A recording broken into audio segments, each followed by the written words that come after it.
Sa nakaraan nating kwento ay nagawa na ngang mapaslang ni Hyunwook si Carol na tumatayong leader ng vampira na gustong pabagsakin ang AMT. Tuluyan na ngang naging abo ang katawan ni Carol matapos lamunin ng lumalagablab na apoy ng impyerno, at nakabalik na rin ang tuluyan ng kamalayan ni Hyunwook na kasalukuyang tinatitigan ang bagay na kanyang kinuha mula kay Carol. Nasa kanyang palad na ang isang relic na kayang magpawalang bisa sa kakayahan ng Holy Power. Habang wala pang may nakakakita sa kanya, ay kaagad na niya itong nilantakan, sabay tingin sa lokasyon ng kanyang mga kasamahan. Matapos nilang wasakin ang totem ay labis naman ang panghihina ni An Min-tae, habang si Jeonmo naman ay tinawag si Hyunwook at nagtanong kung siya ba ay ayos lang.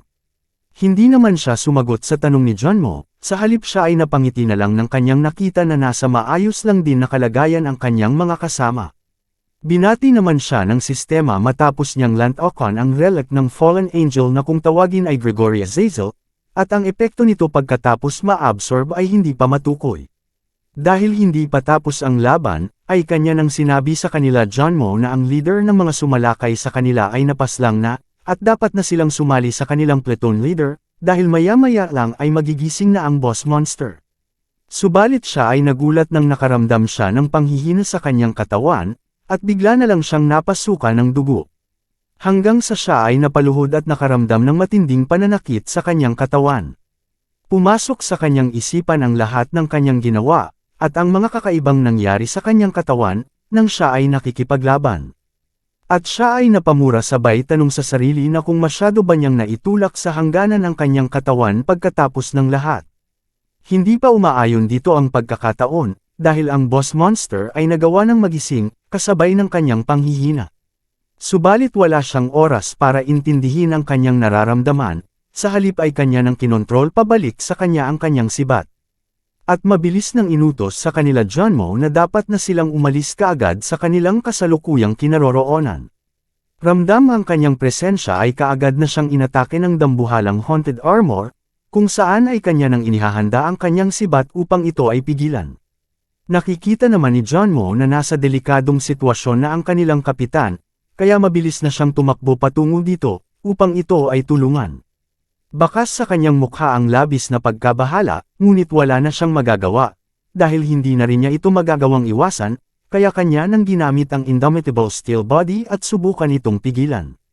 Subalit maging ito ay hindi na rin niya magagamit, at sa kauna-unahang pagkakataon ay tinanggihan siya nito buhat ng labis na panghihina ng kanyang katawan. Kaya siya ay nagtataka kung bakit tinanggihan siya ng kanyang sistema na gamitin ang ganitong kasanayan, habang siya ay nalalagay sa mahirap na sitwasyon. Kaya siya ay napamura na lang sa kadahilan ng wala ng paraan upang ito ay kanyang makayanan na pigilan. Dahil dito ay labis na lang ang pagkabahala ni Park Jeonmo, at malakas na isinigaw ang pangalan ni Lee Hyunwook, habang inaabot ang kanyang kamay. Batid na rin ng ating bida kung ano ang mangyayari sa kanya, kaya napapikit na lang siya ng kanyang mata, habang ginagawa niyang pangharang ang kanyang hawak-hawak na sibat. Hanggang tuluyan nang ang bumagsak sa lupa ang napakalaking palakol ng dambuhalang haunted armor, at nagdulot ito ng isang matinding pagkawasak. At hindi pa natin alam kung ano ang tunay na naging kalalabasan, buhat nang natatakpan pa ng makapal na alikabok ang lugar na pinangyarihan. Maya-maya lang ay nagtataka naman si Hyunwook, nang kanyang nalaman na siya ay buhay pa.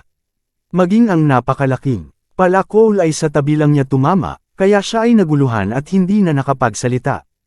Kaya naman pala, matapos ng unti-unting paghupa ng makapal na alikabok, ay atin ang makikita na may isang malaking tigre ang umatake sa boss monster. Sa taglay rin na laki nito ay walang kahirap-hirap niya lang na napatumba ang dambuhalang boss monster, habang kagat-kagat ang ulo nito. Pagkatapos ay kaagad na nitong binaklas ang ulo ng boss monster, dahilan ng paglabas ng makapal at maitim na enerhiya mula sa katawan nito.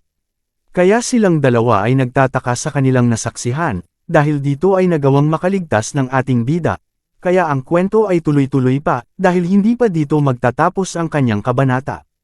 Isama na rin natin silang dalawa para lahat na siya ay nagtataka, total magkakasama naman sila. Kasabay ng malakas na ungol ng higanteng tigre ay ang pagdating ng isang helicopter sa kanilang lugar. Mula rito ay tumalon ang isang nilalang patungo sa lugar ng pinangyarihan ng isang matinding laban. Sa kanyang paglipag ay nagdulot rin ito ng pag-angat ng mga tipak mula sa nawasak na lupa. At sa wakas ay nakabalik na rin sa istasyon ang tunay na commander ng kanilang battalion, at may pa-intro pa siyang nalalaman. Kasunod nito ay kaagad na niyang kinamusta ang lahat ng kanyang mga tauhan, kung sila ba ay nasa maayos lang na kalagayan. Dahil dito si John Mo ay tuwang-tuwa sa pagdating ng kanilang battalion commander at malakas niya itong tinawag. Samantala si Hyunwook naman ay abala lang sa pagtatago ng kanyang sibat sa kanyang inventory bag, buhat nang wala pang nakakaalam na nasa kanya na ito maliban sa kanyang squad member. Maya-maya lang ay lumabas na ang pulang sistema, upang sila ay batiin sa matagumpay na pagtalo sa boss monster na isang dambuhalang haunted armor, mula sa kaganapan na kung tawagin ay Assembly Zone of Evil.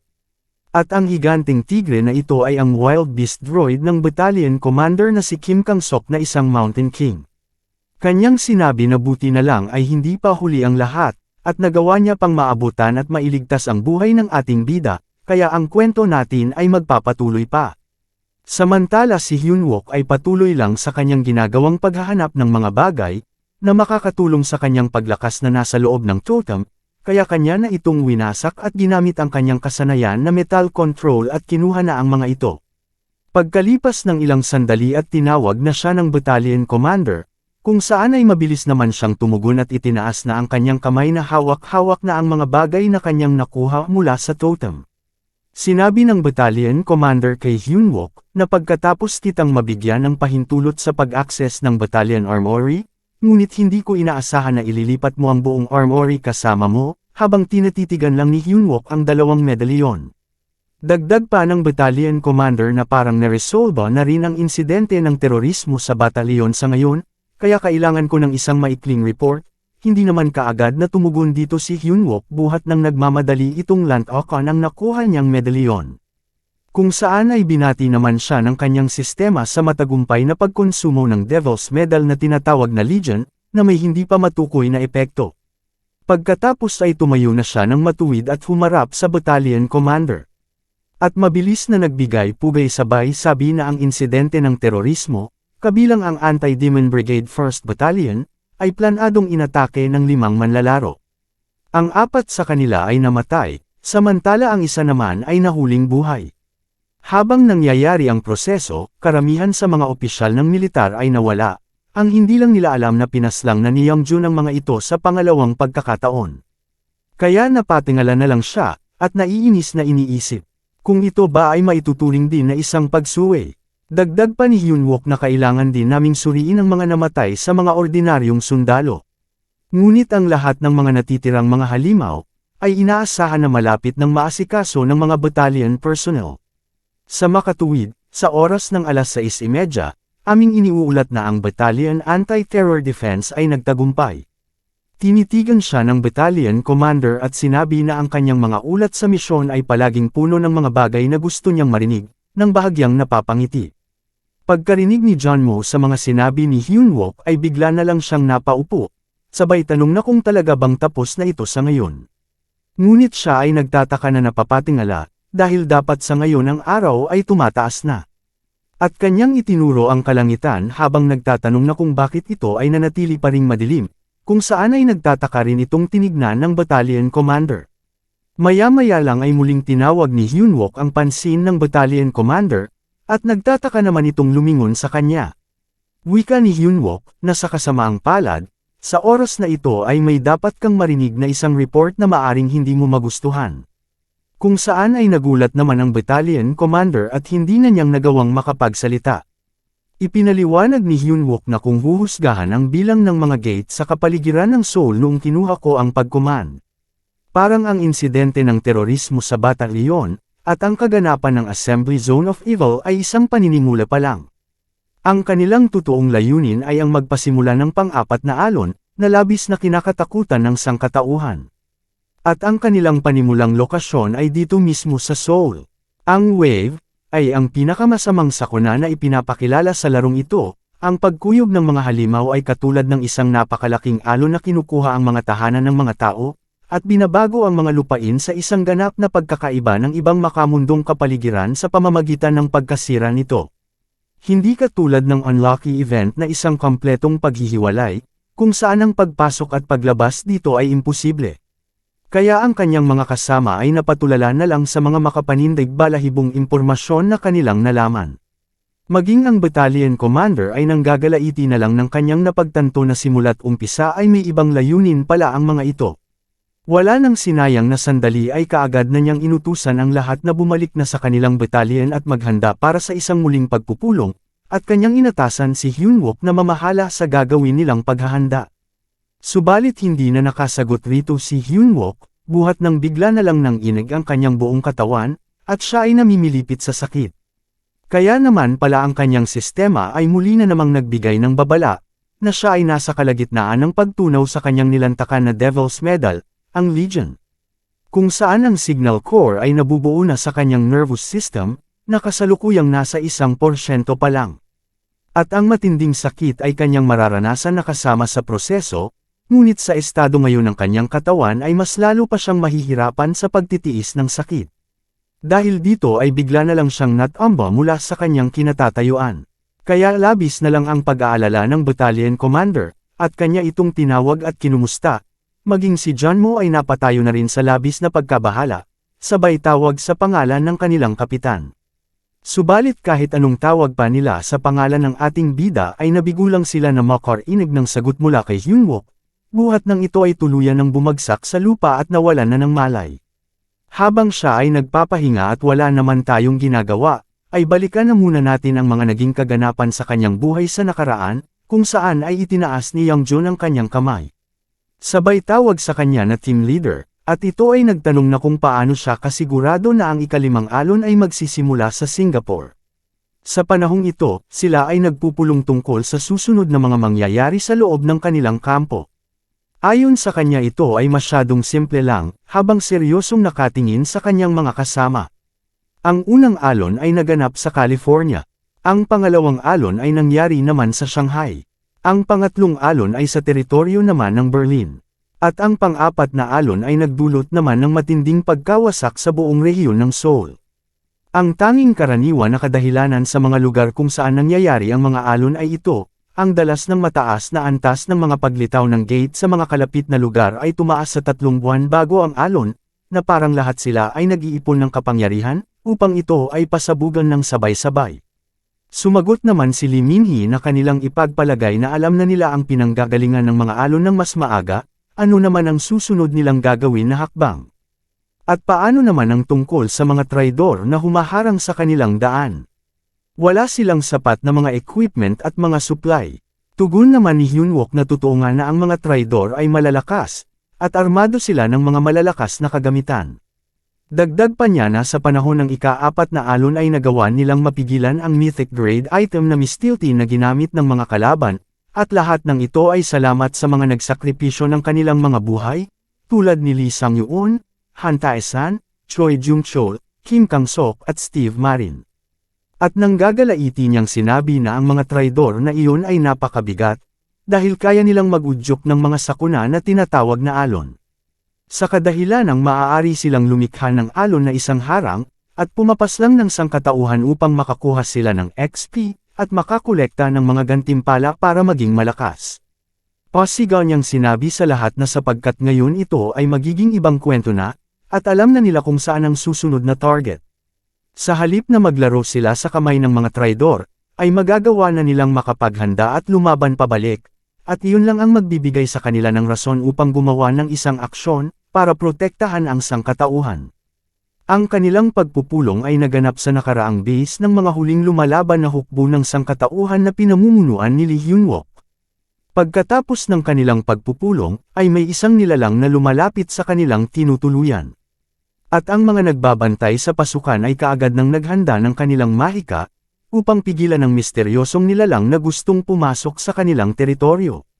Nakangiti naman itong nagsabi na siya ay isang kaibigan. Kung saan ay galit namang lumapit si Yuna sa kanya at nagtanong kung ano ang nangyayari. At nilingon naman siya nang may pagtataka ng ating bida. Pagalit niyang sinabi kay Hyunwook na kung paano niyang dinala ang isang tagalabas sa ganitong kritikal na sitwasyon, at kanya nang sinabi dito na ito ay ganap na hindi niya maaaring gawin. Sumagot naman si Hyunwook na wala siyang dapat na ipag-alala at iyon ay kanyang ginagarantiyahan, at ito ay kanilang kailangan. Paliwanag pa niya na kung hindi nito ibinuhis ang kanyang buhay para sila ay mabigyan ng pondo, ay hindi nila magagawang makaligtas, at ito ay isang kasama na katulad rin sa kanila. Maya-maya lang ay nagulat si Hyunwook na napatingin sa biglang nagbukas na pinto. Pagkatapos ay masaya niya itong sinalubong at malugod na tinanggap sa kanilang pangkat, at nagpasalamat sa pagpunta nito sa kanila. Kung saan ay nakangiti naman ang kanyang importanteng panauhin. At ang nilalang na ito ay si Gordon Tracy, na nagpapakita ng isang ngiti sa kanyang mukha, ngunit nagbibigay naman ito ng isang matalim na titig sa ating bida. Matapos ipaliwanag at ipakilala ni Hyunwook kung sino at ano ang mga ginawang tulong sa kanila ni Gordon, ay kanila na rin itong tinanggap at pinatuloy sa kanilang kampo. Habang sila ay nagiinuman ay sinabi ng babaeng panday sa kanya, na ang ipinadala niyang mamahaling metal sa pagkakataong ito, ay napakahirap makuha, at nagpasalamat siya dito dahil nagawa nilang makalikha ng isang bagay na talagang nakakabaliw, kung saan ay natutuwa naman si Gordon na marinig na ito ay nakatulong sa kanila. Subalit kanyang itinanong sa panday kung ano naman ang kanilang eksaktong nilikha sa ngayon. Naging seryoso naman siya at nagtanong pabalik kung bakit siya nagtatanong tungkol sa ganoong uri ng impormasyon. Snow White, ang unang Elder Smith na pinili ng 7 duwendeng artisan. Nang walang pag-aalinlangan ay kanya itong kinumpronta na kung si Gordon ba ay isang traidor sa kahit anong pagkakataon. Kaya nagkunwari namang nagulat si Gordon, sabay tanggi na isa siyang traidor, at nagsabi na siya raw ay curious lang. Bigla namang nagbago ang ikinilos ng panday na tila bang nahihiya, sabay sabi na syempre alam niya naman iyon at siya ay nagbibiro lang, sino naman kaya ang maglakas loob na pag-isipan ang kanilang major investor na isang traidor. Dagdag pa niya na kating-kati na siyang sabihin ito sa kanya, ngunit ito ay hindi maaari, at sana raw ay maiintindihan ito ni Gordon. Sarkastiko namang ngumiti si Gordon habang pinagpapawisan sa ginagawa at sa mga sinabi ng panday. Pagkatapos ay bigla siyang naging seryoso at nagpalingon-lingon sa kapaligiran na tila bang may hinahanap. At sila ay nagkaroon ng kaunting kasiyahan bilang pagtanggap sa kanilang importanteng panauhin. Samantala si Hyunwook ay nasa isang sulok lang at nakaharap sa isang bintana ng mag-isa. Habang nagsasaya ang iba, siya naman ay piniling mapag-isa at nag-iisip ng malalim. At bigla namang napalingon sa kanya ang iba nang kanilang narinig ang isang malakas na boses na tinatawag siya na isang nakakaawang bastardo. At siya ay nilapitan ni Young Jun at sinabihan na ang lahat ay nagsasaya, subalit ang kanilang commander ay sinisira ang kanilang mood. Kaya nagulat naman siyang napalingon kay Young Jun at saglit na natulala. Nang siya ay natauhan ay bigla siyang yumuko at nanghingi ng pasensya, dahilan ng nakakaloko siyang sinilip ng kanyang baliw na kasama at tinutukso na kung siya ba ay nasasaktan at umiiyak. Nalulungkot naman siyang nagpaliwanag na sa pagkakita na nagsasaya ang lahat, ay kanyang naaalala ang kanilang mga namayapang mga kasama, at nalaman niya lang raw kaagad kung paano palakasin ang kanyang abilidad ng mas maaga ay nagawa pa niya itong mailigtas. Upang maibsan ang kanyang kalungkutan, ay sinuntok siya ni Young Jun sa balikat, habang sinasabi na, okay ito ang suntok na puno ng mga hinaing ng ating mga namayapang kasama, tanggapin mo ito, sabay tawag sa kanya na isang masamang lalaki at walang kakayahan na baliw. Pagkatapos ay seryoso na niya itong pinagsabihan na isa kang tanga, ano naman ang magagawa mo tungkol sa nakaraan, ano sa palagay mo na magagawa lang balikan ang panahon, na katulad lang sa isang comics at baguhin ang lahat.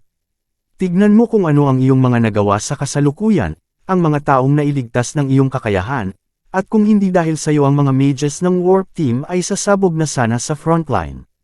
At ang mga Blacksmith Production Team ay magiging alipin na rin sana ng mga traidor, habang kanila ng pilit na pinipigilan ang kanilang master sa pagpapakalasing. Ang antas naman ng mga nasawi mula sa kanilang research team ay hindi sana bababa sa 9%. Maging silang lahat ay ganap na rin sanang nolipol sabay sinyas ng kanyang kamay. Sumagot naman si Hyunwook ng seryoso na kung magkakaroon man siya ng pagkakataon na balikan ang nakaraan, gusto niyang iligtas ang lahat. Sa tuwing sila ay lalabas para sa isang misyon, ay hindi niya magagawang alisin sa kanyang isipan ang lahat ng nawala sa kanila. Tumugon naman si Young Jun na ang mga iyon ay lumaban kahit alam na nila na maaari silang mamatay, at maging sila ay ganoon din, at ikaw, ang siyang palaging nagliligtas sa amin bawat oras. Kaya tigilan mo na iyang pagiging matamlay at mag-focus ka na lang sa kung ano ang magagawa mo bilang isang team leader. Kaya si Hyunwook ay napanganga na lang sa lahat ng mga sinabi ni Youngjun sa kanya. Pagkatapos nito ay bigla na lang siyang napasigaw buhat ng kinurot ni Yuna ang kanyang tainga. Habang sinasabi na sa ngayon ang maaari mong gawin ay kumuha na lang ng ilang matatamis na inumin, sabay tanong na sinusubukan mo bang guluhin ang team leader. Hindi makakapayag dito ang aming guard team, kaya si Hyunwook ay nagulat naman sa ginawa ni Yuna, at si Youngjun ay sumagot naman na gusto niya lang siyang tulungan. Tumugon naman si Yuna na hindi mo ba nakikita na sinisira mo na ang kasiyahan. Habang patuloy pa rin sa pagkurot sa tainga ni Youngjun. Pagkatapos ay ibinigay na niya ito sa kanyang mga kasama, sabay sabi na umalis ka na at inumin mo na lang ang rum na labis mong nagugustuhan, habang pinipigilan naman siya ng kanyang mga kasama na magsalita para hindi na ito lumala. Sinabi na rin ni Yuna sa lahat na huwag na nila itong pansinin, sa kadahilan ng si Choi Youngjun ay talagang si Choi Youngjun. Kasunod nito ay nag-aalala niyang tinanong si Hyunwook kung siya ba ay ayos lang, kung saan ay sumagot naman siya na hindi mo na dapat iyon ginawa. Dahil dito ay muli na naman siyang nagalit kay Hyunwook at kanyang malakas na sinabi, na kami ang iyong gwardya at ang pag-iingat sa iyo ay parte ng aming trabaho. Muli namang sumagot si Youngjun na masyado mo na siyang pinuprotektahan, kung ipagpatuloy mo iyan siya ay magiging marupok. Kaya silang dalawa ay natawa na lang sa kanilang ginagawa.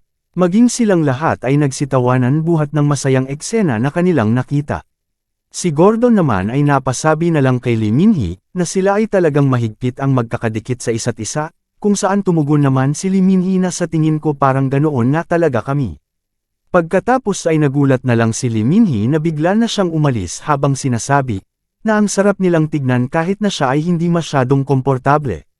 Rinig nila ang masayang tawanan ng kanilang mga kasama, kaya napasabi na lang ang isa na ang kanilang palitan sa pagbabantay ay nag-ulo na, at kanya pa sanang inaasahan ang makainom sa unang pagkakataon kahit saglit lang. Sumagot naman ang isa na kanyang narinig na mayroon raw instant noodles sa kanilang dumating na supplies, at kukuha raw sila pagkatapos ng kanilang shifts.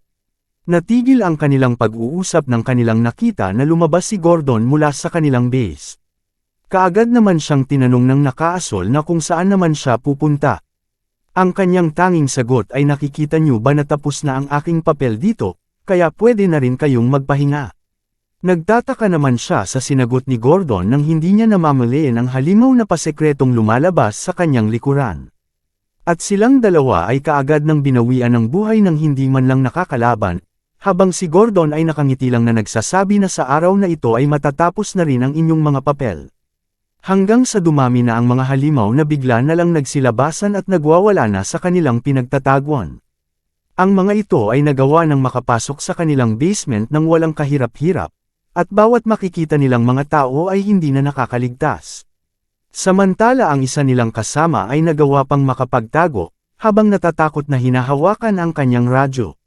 Batid na niya na hindi na rin siya makakawala ay malakas na niyang ipinaalam sa lahat na mayroong mga kalaban na nakapasok na sa kanilang kinaroroonan. Kasabay nito ang pagkawasak ng gusali kung saan silang lahat ay nagkakasiyahan. Dahilan ng kanilang pagkagulantang, at napatulala na lang sa kanilang nasisilayan. Malakas nang ipinagsigawan ni Hyunwook sa lahat na pumunta na sila kaagad sa kanilang mga posisyon. Subalit sa lugar ng pinagsabugan ay marami kaagad ang nagsitalsikan buhat ng napakalakas na puwersa na sa kanila ay tumama habang sila ay hindi pa nakapaghanda. Lumabas mula rito ang isang malaking orc, at ito ay matalim na nakatingin sa kanila. Kaagad na ring inutos ni Hyunwook na unahing ilipat ang kanilang VIP na si Gordon, subalit sinagot naman siya nito na ang kanilang VIP ay nawawala. Kaya labis na lang ang kanyang pagtataka, at bahagya na ring nakakaramdam ng pagkabahala. Ang Block C ay naisara na, ganun rin ang sa Block A. Samantala ang Block D at Block B ay hindi nila nagawang makontrol kaya nakapasok mula rito ang mga halimaw. Mabilis na niyang ini-report ang kanyang napansin sa ikan-ikilos ng mga halimaw, na parabang alam ng mga ito ang layout ng building na kanilang kinaroroonan, at hindi na rin nila kayang magtagal dito. Kaya si Hyunwook ay nanggagalaiti na lang sa galit, dahil ang kanyang iniiwasan na muling mawala ng mga kasamahan ay nangyayari na naman ng hindi niya inaasahan. Upang maiwasan na madagdagan pa ang mga nawala sa kanya, ay kanya nang ipinagsigawan na dapat na nilang lisanin ang kanilang base, at kanyang pipigilan ang mga ito kaya kailangan na nilang magpalit sa evacuation mode. Ngunit tila ang pagtakas mula sa kanilang base ay imposible na nilang magawa, buhat nang may mga dumarating pa na isang hukbo ng mga undead, na may kasama pang napakalaking halimaw na nakasunod sa likod ng mga ito. Naiinis naman si Yuhena sa pagdating ng nilalang na ito kasama ng kanyang mga hukbo buhat sa mga ingay na ginagawa ng mga ito, at siya ay napasabi na sana nagpadala na lang sila ng opisyal. Dagdag pa niya na kailangan pa ba talaga nilang ipadala ang buong hukbo para lang ubusin sila. At ang iba't ibang uri ng mga halimaw ay nagmamarcha na patungo sa kinaroroonan ng ating bida, habang pinapatunog na ang isang trompeta. Pahabol pa ni Yuhena na seryoso, ang nilalang na ito ay nakakatakot na katulad ng isang impyerno. Pagkarinig ni Hyunwook ng tunog ng isang trompeta ay kaagad na niyang nakilala kung sino ang dumating, kaya bakas sa kanyang mukha ang labis na pangangamba. Maging ang kanyang mga kasama na nagbabantay sa pasukan ay kanila nang kinumpirma na ang dumating at papalapit na sa kanila ay ang kanilang target number 1. Ang Necromancer. Maliban dito ay mayroon pang kumpirmado na may mga matataas pa na ranggo na mga traidor. At bawat isa sa kanila ay may taglay na kakayahan ng higit pa sa kanilang inaasahan. Kanila na ring inireport na sila ay kasalukuyang nasa ilalim ng buong puwersa na pag-atake ng mga kalaban. Mula sa kanilang posisyon ay pilit nilang pinipigilan ang hindi mabilang at iba't ibang uri ng mga halimaw. Kaya si Hyunwook ay labis nang nababalisa habang siya ay napapamura, na para bang hindi na niya alam kung ano ang kanyang gagawin, at kung alin ang kanyang uunahin.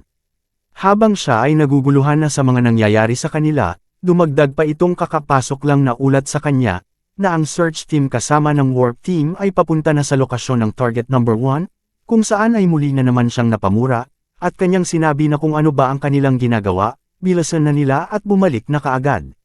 Subalit ay patuloy pa rin si Youngjun sa kanyang ginagawa, at puwersa ang dinadala si Lee Min-hee. Mabilis siyang tumatakbo habang tinatitigan na ang kanilang target number 1, ang Necromancer, ayon sa kanya na meron pang opisyal ng mga traidor, at kung papalampasan pa nila ang pagkakataon, ay maghihintay na naman sila ng panibagong alon, at ito na raw ang kanilang oportunidad. Sumagot naman si Hyunwook na ngunit hindi pa tayo handa para gamitin ang kanilang Mowgli. At kung ang mga bagay ay magkakamali, ang lahat ay mamamatay ng dahil sa akin. Sadyang desidido na talaga si Youngjun at hindi na nakikinig sa kay Hyunwook, samantala si Lee Min-hee naman ay pilit namang nagpupumiglas dahil hindi pa raw siya mentally prepared. Ipinagpipilitan talaga ni Youngjun ang kanyang plano, kaya pagalit na niyang sinabi ko na sayo na magsasama na ang search at ang warp team, na alam namin ang maaring mangyari sa amin, at gawin mo na lang ang dapat mong gawin. Batid na ni Hyunwook na hindi na niya kayang pigilan si Youngjun, kaya nagngit-ngit na lang siya ng kanyang ngipin sa pagkainis. Maya-maya lang ay nakatanggap siya ng tawag mula sa kasama nilang panday, ayon dito ang underground workshop ay mas pinatibay na kayang tiisin kahit ang isang meteor strike. Pahabol pa niya na wala na silang dapat ipag-alala, at kanila nang tapusin ang impyernong ito gamit ng kanyang ginawa na isang nakakabaliw na armas. At ang hukbo ng Necromancer na mga undead ay patuloy lang sa pagsulong, at ito talaga ang kanilang numero 1 problema. Muli na namang nagsalita si Youngjun, at kanyang sinabi kay Hyunwook na kung gusto pa ba niyang gumawa ng mas marami pang pagsisisihan tungkol sa nakaraan. Pagkatapos nito ay hinarap na ni Hyunwook ang buong hukbo ng mga halimaw kasama na ang Necromancer. Pero bago ang lahat ay kailangan niya munang magdasal na sana magtagumpay ang kanyang gagawin. Nang siya ay tapos ng humingi ng basbas, ay kaagad na niyang inutos sa production team na dapat na nilang i-set up ang Mowgli at maghanda sa impact. Kasunod nito ay kanya na ring sinabi sa search team na kailangan nilang protektahan ang warp team, at lisanin ang lugar ng mabilis pagkatapos. Kanya nang ipinagsigawan na sa araw na ito, dito mismo sa lugar na ito, ay papaslangan na nila ang kanilang unang target, ang Necromancer. Nang walang pag-aalinlangan, maliban lang kay Lee Min-hee na nag-aalangan, ay lahat sila ay tumugon sa kanya ng may pagsang-ayon. Dahil nagkasundo na ang lahat, ay kaagad nang kumilos si Lee Min-hee at sinimula na ang paglalagay ng warp zone sa bawat drone. Upang punteryahin ang kanilang numero 1 kalaban na parang nasa bahay lang, at hayahay lang na nanunood ng palabas na nasa kanyang harapan. Ang lahat ng warp zone ay nakapwesto na sa itaas ng Necromancer. Habang abala si Lee Min-hee sa kanyang ginagawa ay pinoproteksyonan naman siya ni Yang Jun mula sa mga orc, at point 1 at point 2 ay kanila nang nakuha. Ganun rin ang ginagawa ng kanilang mga kasama, gamit ng kanilang mahika ay nagawa nilang makuha ang point 3 at point 4. Napansin na rin ng Necromancer ang pagbabago na nangyayari sa kanyang itaas, dahilan ng kanyang pagtataka habang nakatingala. Samantala ang lalaking may hinahawakan ay nagtanong naman sa kanilang master na kung may dahilan ba na hindi niya sinabi kay Hyunwook na ang kanilang pagkukumpuni ay hindi pa tapos. Ito ay kanya namang sinang-ayunan sa kadahilan ng ayaw niyang sila ang maging rason upang sayangin ni Hyunwook ang isang panghabambuhay na pagkakataon, kung kanyang sasabihin ang tungkol dito. Pagkatapos ay kaagad na silang kumilos upang asikasuhin na ang kanilang dapat gawin, hanggang nakumplito na ang Mugly Meteor Strike Zone Prediction, at inaayos na lang hanggang sa ito ay mailunsad. Humingi naman ng kapatawaran ng kanilang master sa kanyang pagiging walang kakayahan upang sila ay maprotektahan, kung saan ay sumagot naman ang kanyang kasama na ito ay isang karangalan na makasama ang kanilang master. At ang mga ito ay nagbigay na ng hudyat sa kanya, na ang lahat ay nakahanda na. Dahil dito ay nagpapasalamat na siya sa lahat ng mga ginawa at pagtulong ng kanyang mga kasamahan sa kanya. Matapos ang masusing paghahanda, ay kaagad na niyang sinabi kay Hyunwook, na siya ay umaasa sa kanya upang tuluyan na itong tapusin. At ang kanyang sistema ay nagbibigay na ng babala, ang metal control at ang skill combo ay lumagpas na sa limitasyon, maging ang paggamit ng mana tank ay umabot na rin sa pinakahangganan, kaya ang kanyang buhay ay nalalagay na sa kapahamakan, buhat ng paggamit ng napakalakas na spell.